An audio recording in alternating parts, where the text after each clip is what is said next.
It's time now with the Sports Guys. I'm joined by Larry before he heads out on the road again next weekend to Philadelphia. And this is a Movember to remember for you, or you lost your razor? It is. I have a razor. Actually, I use electric now. Do you? Yeah, but once No Shave November is over, I'm going to have to use some probably shears and some hedging clippers and get through this nasty stuff. All right, well, nice of you to do that. The Texans only scored 3 points in the second half today, and our producer was ready to turn the table literally over before the missed field goal. They have 7 games left of the season. What do you think their record will be, and where are you pleased with how Demaryius Thomas contributed to his against his former team today? First of all, I've seen our producer flip over tables and throw shoes.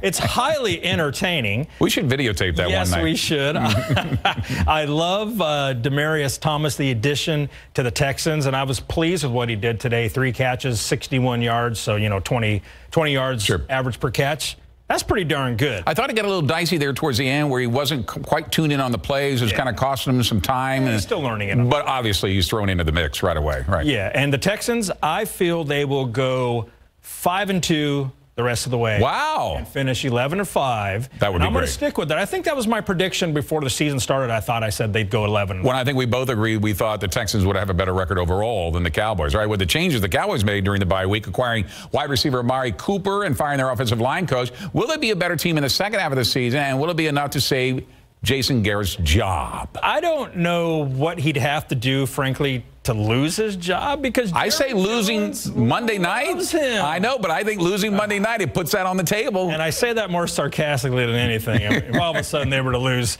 10 in a row or something, I'm sure he'd probably get axed. But I like the addition of Amari Cooper.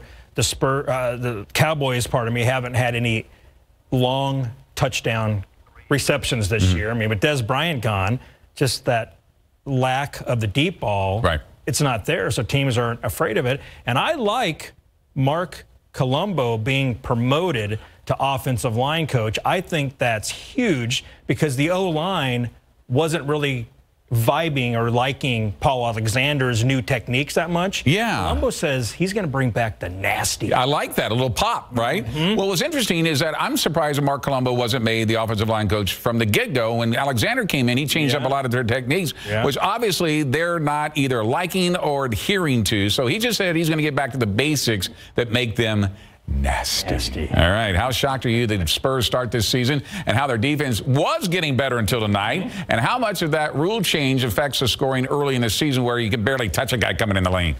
You know, that contributes a lot because NBA changed the rules up so there's not a lot of grabbing and clutching on players. But now it's just making it more difficult for guys who make their money to play defense. It's making it difficult. Very difficult. So the league average is up this year. It's 112 points a game. Sure. That's the highest since, I believe, the 1970-71 season. I mean, back then you could basically fight on the court, and it was okay. And I'm mildly surprised with the Spurs start because I think we both agreed we thought it would take some time with all the new players for them to gel. Sure. Well, I'm just stunned this new rule has made such a turnaround because it was a defensive battle for a lot of teams. You're looking at 90, 87 games, 88 to 78. And now anything under 100 is abnormal. Yeah.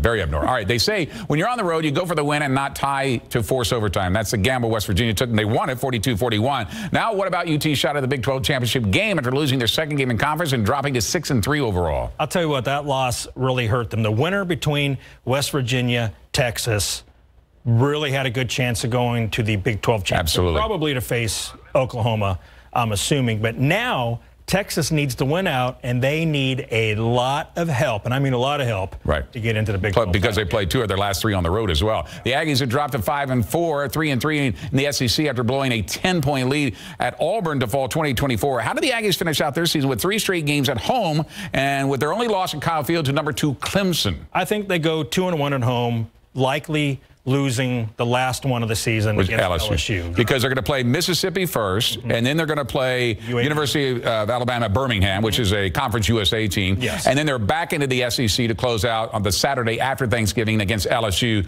So that would lead them at 2-1. So that would win 7-win season, what you were looking at? I believe so. All right. So we'll see how that works out. That does it for the Sports Guys.